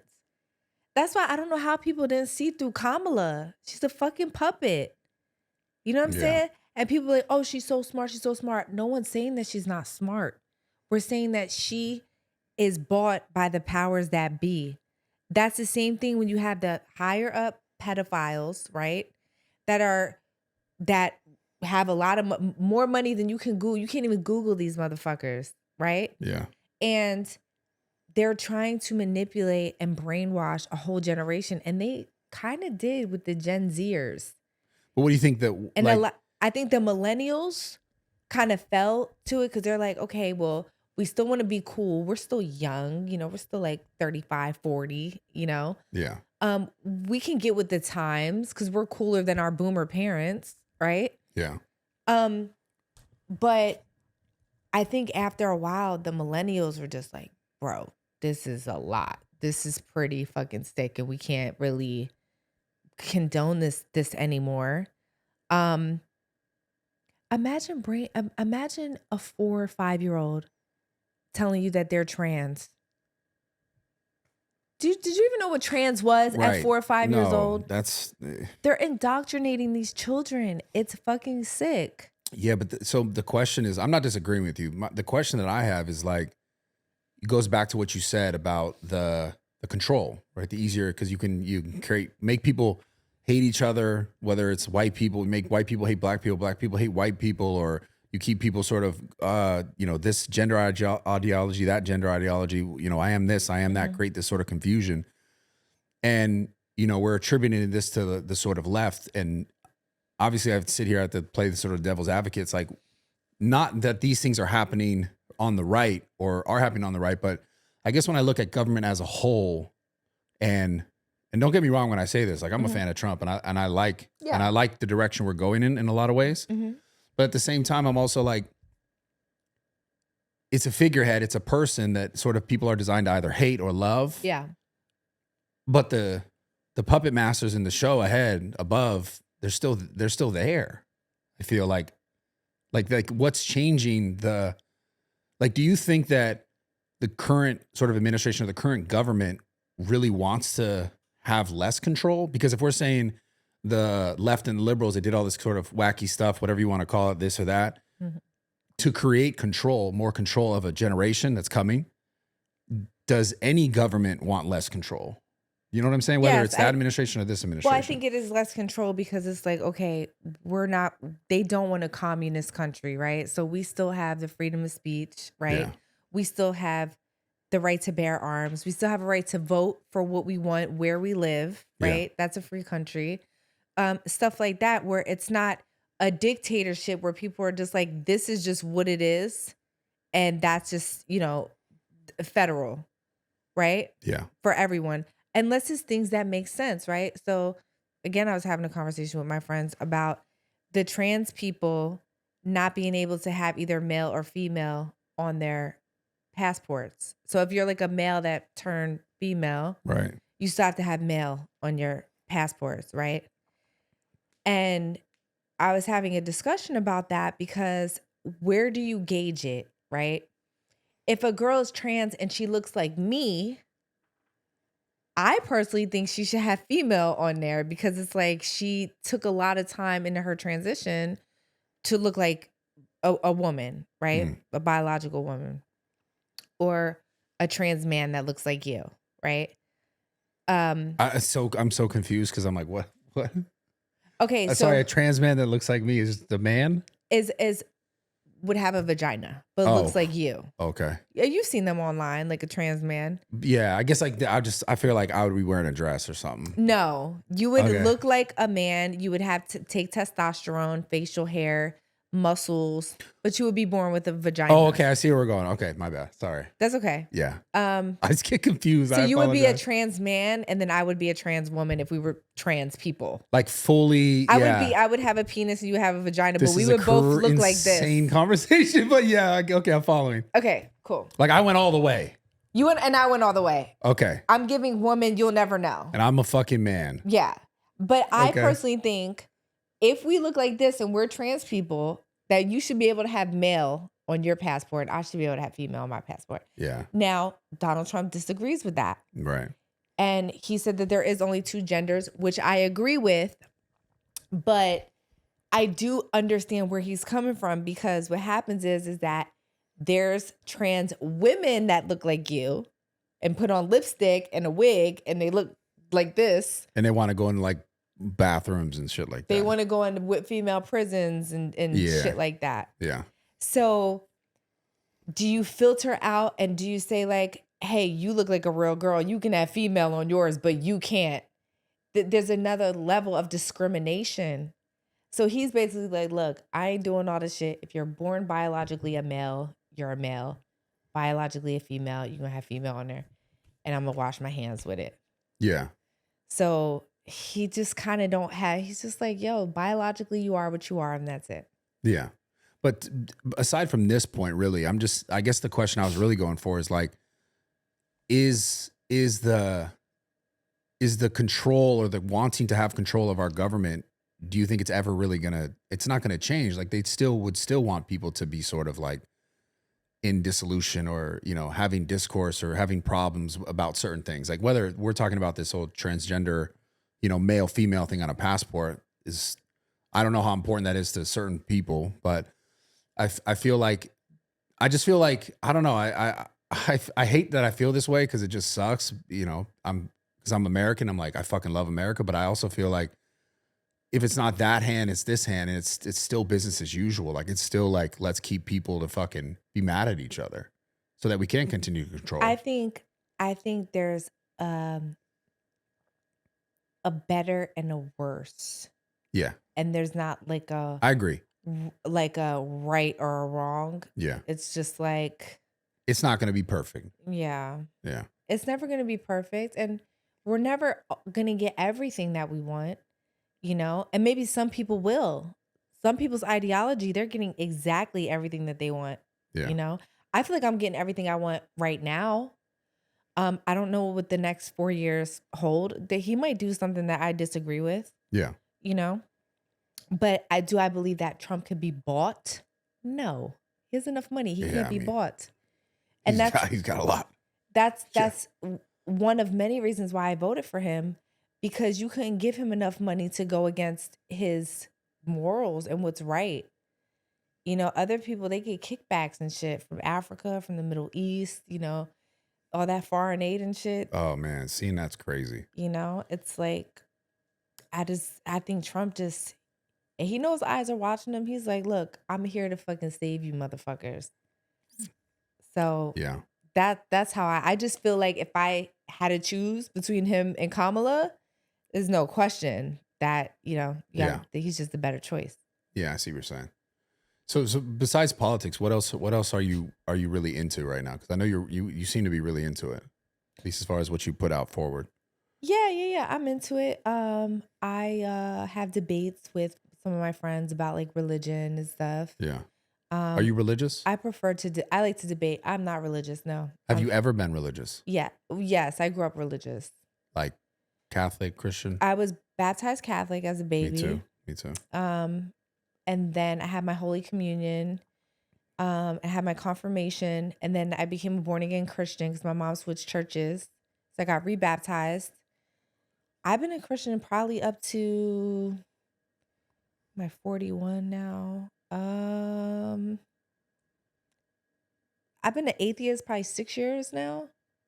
Now? Yeah, it's been 6 years. So you're an atheist currently? Yeah. You see that movie Heredity? Hereditary? Yeah. No, yeah. I think that's the name of it. No, Heretic. Oh, Heretic. Oh, yeah, I did see that. Yeah, where he was like that. This is like the first sort of like where religion was like the first sort of brainwashing of people. Yeah. Do you believe that? Yes. Yeah. Why? Well, religion just creates law and order. Humans, Homo sapiens created that to create order. Yeah. You know, we're the only human species that can create fiction in our minds. Whatever fiction it is, right? If we could say like, did you ever read the book Sapiens? No, I did not. I'm going to get it for you. I'm going to send it to you. So basically it's like, we could say the spirit of the lion can protect our tribe, right? Mm-hmm. We don't know that to be true, but we believe it because anytime the lion came around one time and like nothing else bothered us, right? And then that became real and it became a religion. And so we can just make these fictional things up in our mind, and that's all religion is. It's a bunch of fiction that gives us comfort. I see. So I love having this conversation because I fully get what you are saying. And I like have moments where I'm like, yeah, that's exactly how I feel. Yeah. The only thing that makes me, I guess, sort of believe differently, there's two things rather. The first thing is that like, to that point is like, why then all different people from like all different times all sort of created this idea of God? Like in different, the Quran, they all had it completely like they weren't like on Twitter being like, yo, God is this guy over here. And then he's like, oh, God's this guy over here. Yeah. But they still did that. Well, imagine not knowing anything, right? No information. You look up at the sky and you see the stars. You see something twinkling up there. And this before they created airplanes and shit. And you're just like, yo, there's something. I almost fell in that ditch and I didn't. That star right there fucking saved me. But I see. But even the idea of God, like creating the idea of God, you think it's just like someone was just like, yes. Because it's so weird when I think about this stuff. I try to go like way back. Like who's the first person being like, oh yeah, like I didn't fall. Like we're talking about this example. Oh God, it was God. Mm-hmm. Like who, you know what I'm saying? Like, yeah, I think it started with like stars, maybe an animal. Astrology. Not even necessarily astrology, just like something that protected that person, right? A dream, could be anything. And again, there's like 8 other human species that lived before us, right? Yeah. We're the only ones that can create things in our mind. We can create Batman. We can create fictional characters. We can think of something and like bring it to fruition, even if it's not real. Yeah. But I'm just so interested in like it's so many different like areas, like places they created this idea of God. Yeah, it's all from narcissism, babe. You think they were just like My religion's better. You Muhammad's better. Jesus is better. Fucking So you side on the belief that it's sort of created to corral people into believing and to like feel hope and yeah, if you do not live by this book, you will burn in the pits of hell. Right? It's intimidation as well. So it's like you need to do the right thing. Well, yeah, this though is interesting because this is when humans started writing about it, right? Mm-hmm. But like I mean, I guess it goes back to what you were saying earlier about like, you know, the lion and the lion sort of this like deity or entity that someone's like looking to and being like, oh, that's why we're saved because the lion was here and that's sort of our God.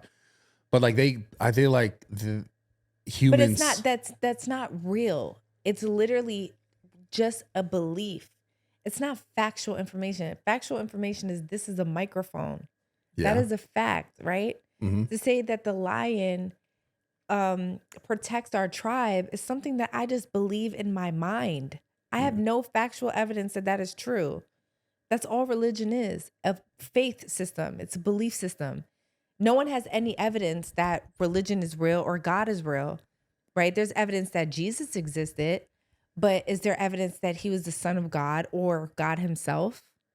So how do you think it all started? Do you think it's just randomly just? Yeah, I think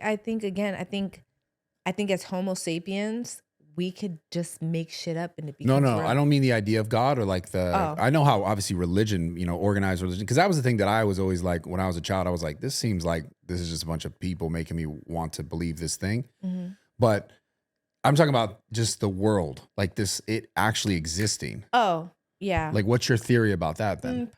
Probably the Big Bang Theory. Just completely random. Yeah, I think we all collided and then we turned into rocks and then we all started rotating, and after billions of years it became more of like instead of like a clumpy rock, it became more of like a sphere. Yeah. Because it spins so many times. Like the rest of the planets. Yeah. And we just so happen to be close enough to the sun where we don't burn or freeze.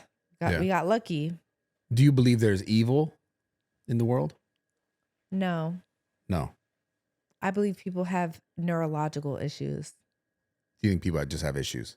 I think it's neurological. Yeah. Or it's like genetics. I'm just more into like science, I guess. Yeah, there should be an explanation. Nothing wrong, dude. I'm not trying to like make you feel wrong or be wrong. No. I love conversations like this. I just feel like there should be an explanation. Like, I was very distraught when they didn't look at Jeffrey Dahmer's brain. I'm still pissed off. It like wakes me up at night. Like who made this motherfucker this way? It's just like, why? Why would you cremate his brain? Why would you do that to me? Well, you wanted to understand why he was that way? Yes. Fuck, evil.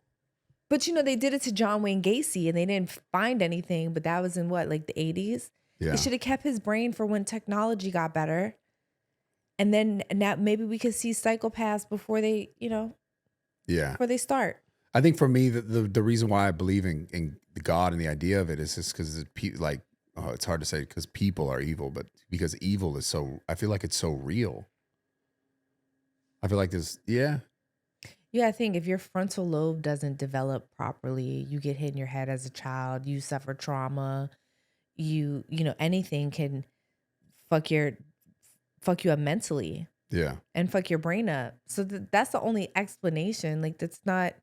See, my mom told me my whole life that we had demons in our family. We had generational demons follow us everywhere we went. And one day I just got older and I said, we don't have no fucking demons, Mom. We don't have no fucking demons. There's no such thing as demons. This is before I was an atheist, by the way. Yeah.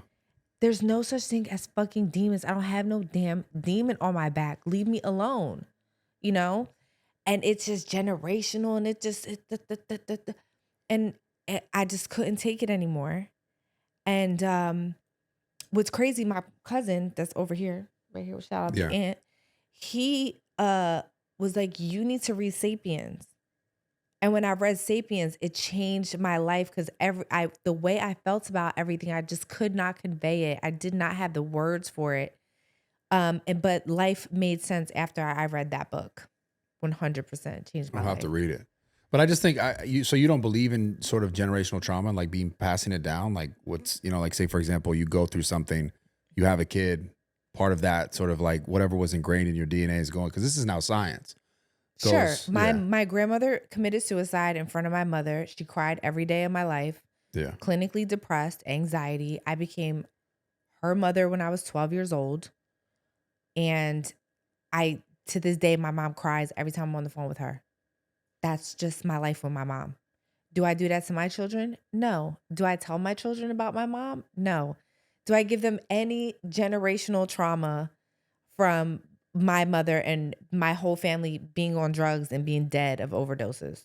No. Guess what I do? I don't do drugs. I don't try drugs. I don't look at drugs. Well, yeah. I don't do shit. I broke the generational curse. Yeah. And I suck it up and I'm a fucking G and I do what I got to do for my kids. But see, it's funny how you did curse, but that it is something that you're passing on. It's something that not that I'm not saying your children are going to deal with it, but it does require you to make the change. Like you said, you made those active changes to do those things Where's the demon? Right. Well, ain't no demon. I'm a grown ass adult. I'm not saying it's a real demon, by the way. I know. Yeah. I'm just saying I'm a grown ass adult. And if I want my children to have a better life than I did, yeah, right, I'm not going to do the same things. I'm not going to tell them the same things. They don't know that my family is fucked up and dead from overdoses. I knew that my uncle was in prison for murder when I was 5 years old. I have to take the bus up to Greatersford in Pennsylvania to go see him on a stinky ass bus. I shouldn't have had to do that. My mom should have kept me from that, but she didn't know how to break the generational curse. Yeah. But I do. And it doesn't come with money. It just comes with a different mentality. So how did you develop that? How do you think you developed that mentality when you weren't necessarily given that? I just had to fend for myself for a long time. And it's like military school. No matter what, you just get up and you do what the fuck you got to do. But who taught you that? Because me. Okay. Me. That's it. I mean, I would say that my dad instilled things in me in a very militant way. My father was in the military as well, but he was gone a lot. And my mom wasn't very nice when she talked about my father, so it made me not really want to know him on a deeper level. Yeah. Until I got older, which I could have had a much better life if I had the opportunity to know my father better when I was younger. Why do you say that? Just because of what you would have learned? Just the shit that I had to go through as a kid. My dad didn't know none of that stuff. My mom didn't know either, but being the only child with a clinically depressed mother, what else are you going to do? You're either going to sell crack or you're going to strip or you're going to figure it out. What else was there for me to do? Go work at McDonald's, make fucking $5 an hour to get my mom an apartment? There wasn't enough money. There wasn't enough time. We needed food. We needed to eat. I was going to joke and say become a nurse, but... go to school. You got to go to school for that. And waste more money. A lot of money, yeah. You know what I mean? It's just, it's not for everybody, and I get it. So do you think certain people are just better for lack of... I think certain people are resilient. And that is my best quality, that I am resilient. That's why I don't give a motherfuck what anyone says about me. I almost prefer it. It makes me feel something. There it is. You know? That's what makes you feel something. Call me a fucking dumb bimbo cunt. It'll be the happiest day of my life. I'll feel something. You know? I get you. Because I feel nothing. I've been through too much. I feel absolutely nothing. Don't you think that's kind of sad? It's very sad. Okay. It's very sad. I wish I had a nice Republican man that was just masculine and like, but had a gentle energy, but like just held me at night and was like, you could breathe. I got this. Don't worry about nothing. That's ultimately in an ideal, perfect world. I would like that, but the men out here nowadays, bro. I feel like it's everyone nowadays. Yeah, I can see that. Girls are retarded too. Yeah, it's dating, huh? The girlfriends that I have, I mean, they're retarded. I'm not gonna lie. Am I lying? They're retarded. I swear to God. I feel bad for the guys they date. Like, I low-key want to snitch on them. I'm gonna be like, yo, let me get his number. I need to tell him something. Why do you think it's got so bad? Why do you think dating's got so Oh bad? my God. Do you think, but then, so we talk about this, like, is it just an LA thing? Or is it like, Well, they did say LA is the worst city to date in America. yeah. So I think we're kind of screwed when it comes to that. But I'm on Raya. Are you on Raya? No. So I'm on Raya, and it's bad over there too. It's bad. It's bad everywhere. No, I've never used dating apps, not once. You should get on Raya. You'll probably meet nice girls on No, Raya. I feel like Instagram's just a dating app now. I guess. I feel like that's what Instagram is. It's the biggest dating app ever. Really? Yeah, which then just makes dating or the idea of dating like the worst thing ever. Because it's like It's too accessible. It's also, it's always greener. Yes. It's always greener. Oh, no matter what. Yes, that's true. And it's like, that's the weird thing with this. We talk about dating just in general is like, it seems like everyone is like, what's next? More, better, different, whatever it is. Like people lost I don't know, like the old, I guess sort of old school mentality, like this is my person, I want to build with them, you know? Yeah. That seems to be gone. It seems like, this isn't, that looks easier over there, so I'll do it. Like we've lost the work ethic and trying to make things great. If I'm just talking about dating in general, it's like, I can see why, and not even just LA, but it just seems like it's like people are just, I don't know, we just always think there's something better. Always. And people forget to like actually take care of what they have. Right. Which is interesting because it's the idea that something's always going to be better is like that's never going to go away, and that may always be there, but it's like how are we going to make something great? Yeah. Well, yeah. It's like a business. You're not giving 150%, it's gonna fail. Yeah. So how do you see yourself moving forward in relationships? Are you trying to date? Are you trying to have like, you're trying to be married? Like, No. do you want that? I don't look for anything, but if someone comes into my life via DM or like I'm just out, then, you know, maybe I'll like talk to them. But usually I'm turned off within the first 3 phone calls. What are the biggest turnoffs in guys? Biggest red flags, biggest turnoffs? Just feminine men. Just very feminine men. What makes a man feminine in your mind? It's like, Because you also said you want to like a strong man, but also, you know, sort of like understanding. Like we're talking about the Republican guy. yeah. But he's like kind of understanding, but is that too feminine? No, I'm talking about men that want me to eat their coochie at the end of the night. What the fuck? What? Wait, where is that? That's how I feel. What? Wait, what? That's how I want to talk to men from now on. I'm like, do you want me to eat your coochie at the end of the night? What? That's what it feels like. I feel like I'm a lesbian in this. I am bamboozled right now. I didn't know this was the thing that was like first couple dates. Hey, by the way. Yeah. Wow. They want it like that's it's not like your they thing, want to huh? get pegged. Yeah. Wow. Do they want to get pegged? Fuck. Yeah, it's just too feminine for me. Well, that's a little. I understand that. It's a little. I get it. That's a little feminine. I'm wanting to not get saying pegged. literally. I'm saying figuratively. Oh, so they don't literally say, "Hey, will you peg me?" No. They figuratively say, "I want to be pegged." Yeah. How do they figuratively say that? They say, well, they just say things like, why would I buy you something? You should buy me something. That means they want to get pegged. You know what I mean? They want me to put their legs all the way back and they want me to eat their coochie. So this is men that want you to take care of them, basically. It's weird. It's like if I want to go be with a bad bitch, I'll go take her out. Why am I taking you out? That's crazy. Now I gotta feel masculine and take out my fucking credit card. Ew. So then, what are the green flags for men in dating you? If I say I'm gonna go get my nails done, you should already send me a Cash App for my nails. He Apple pays you, like Apple pays me easy. Yeah. See, here's the thing that men don't understand. I'm gonna give you the game right now, okay? All right, good, and yes. I'm not even trying to sound vulgar. Okay? No, this is why I'm here for this. Okay. If you want a girl to like you or even love you, it costs money.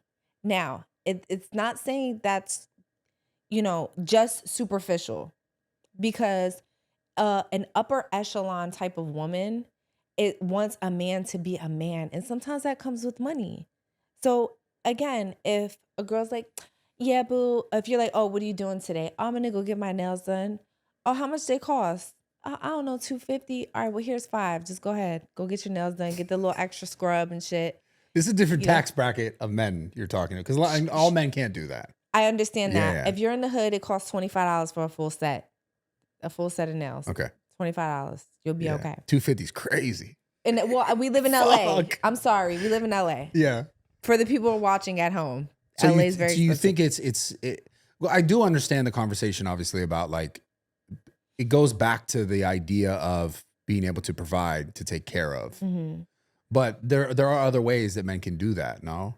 And make you feel taken care of and make you feel special. And like what? Oh, protect you, be there for you. You don't care about good conversation. That don't cost no money. Yeah, I care about good conversation. Like, what if the guy's just like, yeah, I could just pay for your shit, but he just doesn't, there's nothing else that he does. No, it has to be the full package, babe. It can't gotta do just it all. be. Well, yeah, don't you want it all in a woman? Of course, yeah. Yeah, we don't just want, listen, there's gold diggers out there that you can be a fat, ugly 90-year-old. And if you have money, they'll suck his dick all day. They don't care. I personally can't do that. Which part? Sucking the dick all day? Just being a gold digger. Okay. Like, I don't care what your conversation's like. I don't care what you look like. As long as you have money, I'm good. That's not my personality. Do you think that's different because you have money, though? Maybe. Yeah. Yeah. It's a little different. Maybe. It's all circumstantial, right? Yeah. That's why I say when I have these conversations. Well, no. Because I've had opportunities when I was broke with motherfuckers like that, and I could not do it. And I remember when I was a stripper, this guy offered me $25,000. That would have changed my life back in the day. Yeah. And I couldn't do it. Just to have sex with him? Yeah. And I could not do it because, again, I felt like I'm going to have anxiety for the rest of my life. I'm an overthinker. I don't know if I have I don't know, but I'm an overthinker, and I'll never ever forget if I do that to myself. And I didn't do it, and then now $25,000 isn't much money to me anymore. Yeah, it's funny that I had a story where this is when I was a trainer, and I definitely needed the money, and I had a guy that I was training, or like I randomly met him as I was like dating some other girl, and I was like at a gym with her, kind of working out with her, and he's like, "Oh, you're a trainer." He's like, come back and I need a trainer and my wife needs a trainer. It was some house in Beverly Hills, and this guy he was soliciting me to like have sex with his wife, and he wanted to like watch. He's a cuck. Yeah. It took a few conversations to get to that point, but I'll never forget I met the woman, and like I met their kids because I was at their house in this like flat in the flats in Beverly Hills, like right near the like right up from the gold triangle, whatever it is. And I met the woman and their kids, and like I said, they look like they look like the couple. And I met the woman, and she was just like, you could tell she was the kind of woman that was like, this is what he does regularly. And like when I met her, she was just like, seemed like lifeless. Like she didn't want to do it, but she was like, this is what makes him happy. And I just remember being like, yeah, I can't do it. He was gonna give me $8,000. Yeah. See, and I needed that money. I know. I was like, I can't do it. I know. Yeah, I'm the same way. I mean, I'm a dude. It probably would have been easier for me to just be like, fuck it, but I just couldn't. I was just like this. I think because when I met the kids, I was like, and I met her, and I was like, yeah, that's not it. But it's weird. I feel you. Yeah. I can't do it. So money's not everything, obviously. Money is not everything. All I'm saying is that the type of guys that I talk to do have money, to be fair. Fair. Right? But I'm saying just little things, those things matter to girls. Even if it's just like, hey, I was thinking about you today, so I wrote you this letter. Nobody even writes letters anymore. Like just something romantic and cute and nice. It's like everybody's just too busy trying to be cool, and they make you wait 10 minutes to text back and fucking. It's just like, yo, are you excited or not? So you think it shows excitement to like try to take care? Yes. Or it's like, if you text me and I text you back And then you're like, I gotta let this bitch sweat for like 15 minutes. But that's so dumb, though. It's so dumb. Why is that a thing? I think people actually do that. They do that. They That's so do weird. that. It's so stupid. If I text you, text me back if you're excited. Because if you play that game with me, I'm already talking to the next guy. I'm already on the phone. You already took too long. And I get you're busy and you have shit to do, but I know when you're playing games and being weird with me. How do you know? You know. You just know. You know, because even over time, if things change, right? So somebody, let's say you, for an example, if you talk to one of your joints or whatever, you'll be like, hey, babe, I'm going to hit you back. I'm about to go do this podcast real quick, right? But for somebody that's, maybe not as excited or doing some dumbass shit, they don't do that. They don't care enough, or they can't give 150% because they got 8 million bitches that they're worried about. So they forget to say it, and then they don't talk to the girl for 2 hours, or somebody like me. And I'm already on to the next one because I don't have time for that. There's no reason you shouldn't talk to me for 2 hours if you're excited about me. So then I have a question in the reverse, as far as like we said, the guy taking care of and like little things like buying things, paying for things. What do you think then a woman should be doing to show that guy that she's serious about the relationship? Well, there's plenty of things you can do. You could like, how do you know if a girl's serious about it, basically? Well, you don't. Especially if you have money. You don't. But it's the same thing for a girl with money. You just don't know. You have to take a gamble, and you have to see over time if the person is genuine or not. You're not going to know up front if you're a man that has a certain amount of money, because you're always going to assume that every girl wants you for your money, right? Yeah. But if you have money and you're good looking and you're nice and you're attentive, then you'll have all the bitches, and everyone will just love you because of who you are, and the money is the cherry on top. But so let's say you're a guy and you don't have money. Mm-hmm. How do you pull it off then? You said a guy that doesn't have money? Yeah. Just like someone who has money but not enough to just like, I'm not saying me specifically, because I feel like I'm doing all right, but for the people listening. I understand. And what was your question? Like how do they find success in the dating game if they can't, they can't pay even the $25 or $250 for the nails in Beverly Hills? Don't date. You think so? I know so. Yeah. That's kind of valid. I know guys that can't afford to have girlfriends, and they don't. And they still fuck girls. They still fuck girls, or they lay up with girls and stuff like that, but they don't really have girlfriends because they can't afford a girlfriend.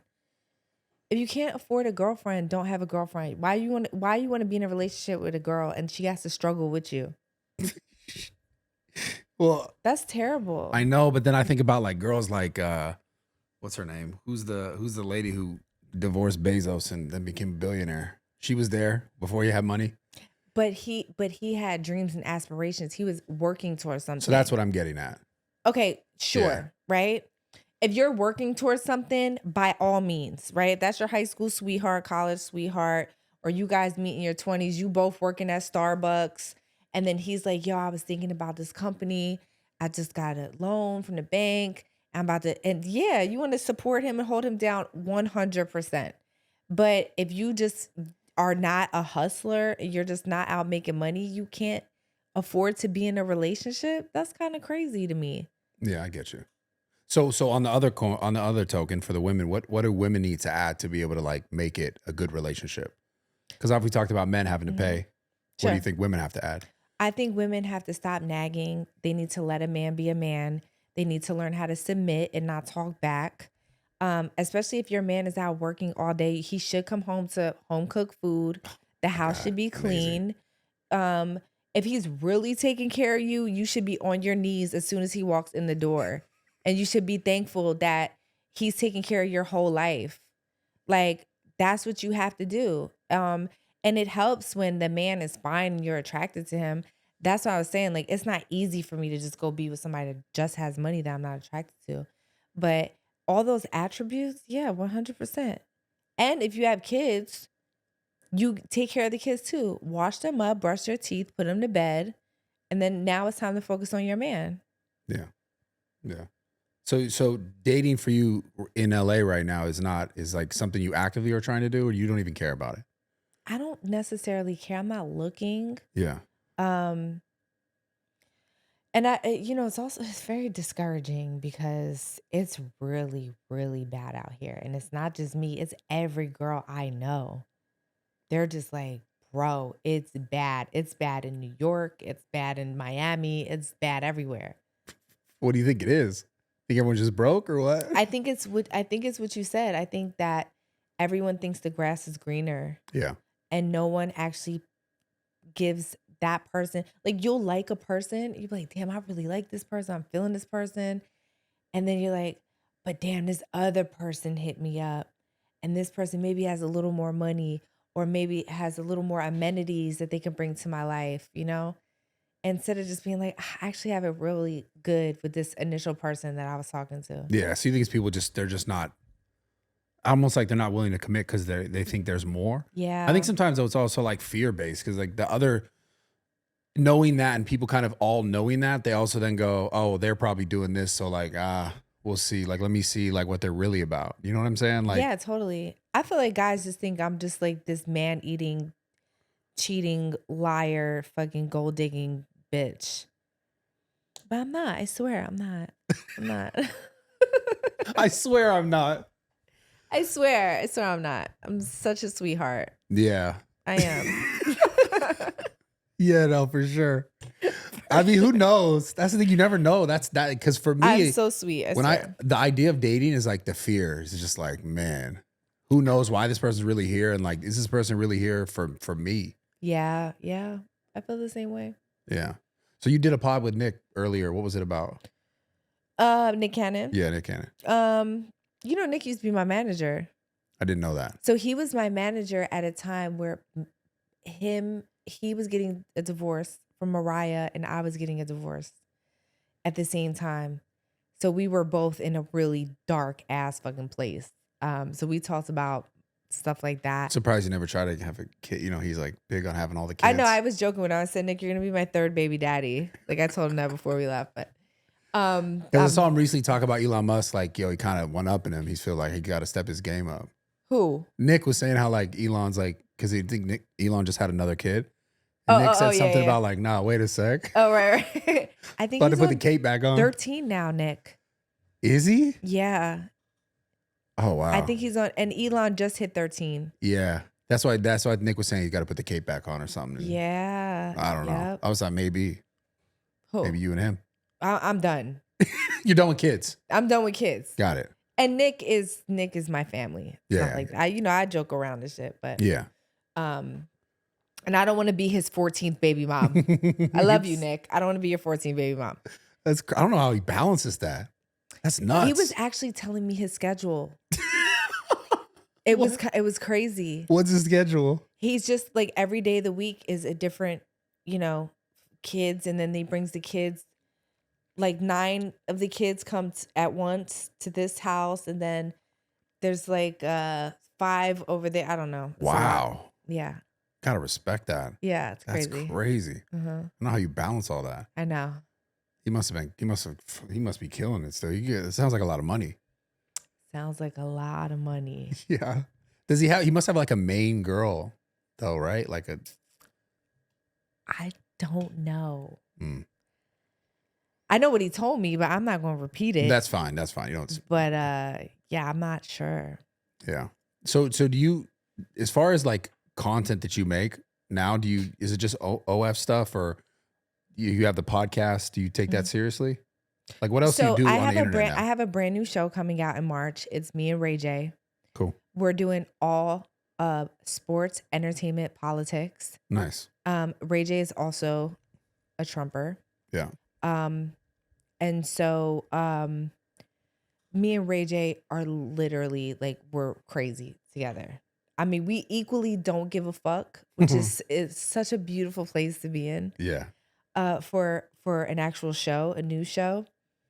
So it'd be like podcast style, like I'm assuming like some sort of like, it's gonna be a news show. But on mics, obviously, yeah. Yeah, it's gonna be mics. Yeah. That's cool. Yeah. Anything else that you're excited about? I'm mostly excited about that. All my eggs are in one basket when it comes to that. That's what I'm working on mainly. And then other stuff will come from that. No more slut walks. Fuck no. No more slut walks. I'm fucking done. I've been done with slut walks since 2018. Yeah, no. Yeah. I'm just kind of trolling you. Yeah, I know. Sorry. It's okay. Well, I appreciate you coming. Thank Seriously, you so yeah, much. it Thanks was for awesome. having me. Yeah, this was great. You really you're dope. And even off camera, when I first met you, I was like, damn, this chick's fucking super fucking real. Thank And you. I'm happy for your success. And like that's the one thing too is interesting. Like a lot of people come in the space or in I guess industry in general, and you've well stuck around, which is like not fucking easy to do. Hell yeah. Like hard as fuck. It's been 15 years. Fucking crazy. Yeah. What do you before we leave, what do you attribute it to? Just sounds like not giving a fuck. Yeah. Not giving a fuck helps for sure. I would say not giving a fuck. Do not oversaturate yourself. Yeah. Learn how to take L's on the internet. I've taken plenty of L's, things that I just do not respond to. I don't say shit. I let nature take its course. I don't shut down shit. Like if somebody says something crazy about me or something, I just let it go all over the internet. And then I just let them talk shit. Let it take its course. Yeah, but it works because once you shut it down, the people just stop talking. I see what you're saying. Even if it's bad, you gotta let them talk shit. It's real. It's real. You want the game? You want to be famous? Not you, but somebody out there wants to be famous. Like, yeah. Well, that's the thing. It's so hard for people to get over that, like just criticism. Let them talk. Who cares? It's not true. Who gives a fuck? No one cares. No one really cares. No one's sitting at home at their dinner table saying, "Oh my God." No one really cares, bro. Except my fucking mom. Except your mom. That's She's you're like, the only fuck. person in America that cares. Fuck, dude. I wish should just relax. I love my mom. I love my Aw. mom. It's just the older generation's different. Yeah. They're different. They're more sensitive. They don't understand. You know? What the fuck? That was weird. You need to get her to oh my God, you know who I have the biggest crush on? Who? Oh my God. I think he's married though. Who? I think he's married. You can have a crush on someone. Thank you for that. Thank you for that. Okay, thank you for that. Scott Jennings from CNN. I'm obsessed. I'm upset. I'm like, where can I find a guy like that? He might find you after this. Oh my God, I'm obsessed with Scott But he's Jennings. married. He's married. He is married. Yeah, he's married. But a guy like that, Yeah. like a guy like that is like That's your hot. type. Yeah. Yeah, like Scott Jennings. Yeah. Okay. Do you think your type's evolved over time? I never had a type. Ever? No. You got to think. I'll go a year or two and no one will talk to me. Men are terrified of me. Because they think I think I may look crazy, but I'm not crazy.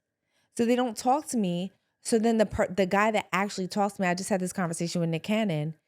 No one ever talked to Mariah because they were so scared of her. Yeah. And Nick was like, I'm trying to take you out. And she was like, finally somebody, like, you know, and he happens to be a nice guy too. But yeah, I mean, I think that's what happens. But if a Scott Jennings type of guy wants to talk to me, you know. Okay. We'll make that note. Yeah, thank you. Yeah, we'll leave that. We'll 100% leave that in. The Scott Jennings type of guy wants to talk to her. Scott Jennings is slide. Just smart. I just like really smart guys. Yeah. I like really, really smart guys. And it's always been that way? Yeah. Okay. I mean, Kanye is very smart. Oh, yeah. Wiz is extremely smart. That's why his name is Wiz. Like, people don't know how smart he is. He's like extremely smart.